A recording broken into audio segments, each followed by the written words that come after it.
Iba ang trip ni tatay. 5 taong minukbang ang kanyang apo. Ang lala, diba? Eto, panoorin nyo.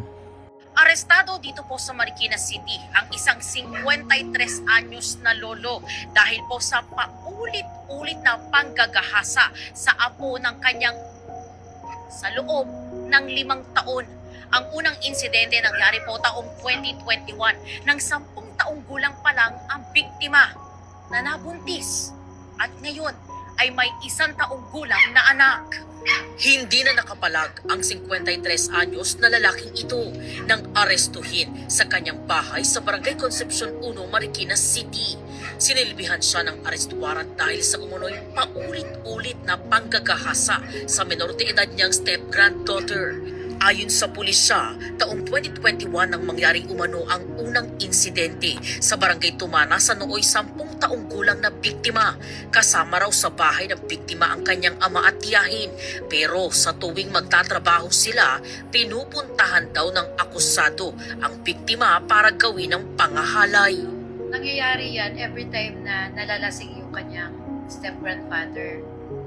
And yung bata, mahilig kasi kumain ng ice cream. Ganyan. So in exchange dun sa ice cream, pagbibigyan siya ng kanyang step-grandfather, ay nung una, medyo yung hawak-hawak lang muna sa mga private parts ng bata. Tapos hanggang nung tumagal na, ay naulit na naulit. Pag gusto maglaro ng bata ng cellphone, yun, ibigay niya yung cellphone. Pero, syempre, ginagahasa niya yung ating victim. Base sa investigasyon, nangyari ang panggagahasa sa loob ng 5 taon hanggang sa lumipat ang tirahan ng pamilya ng biktima sa ibang barangay sa Marikina. Hindi raw nakapagsumbong ang biktima dahil sa takot.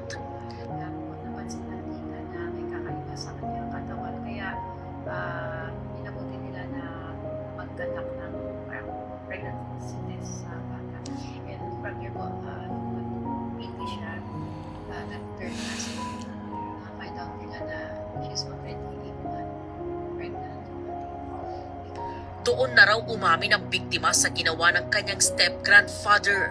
Ang kanya raw lola na asawa ng akusado ang mismong nagbigay alam sa ama ng menor de edad ukol sa nangyari.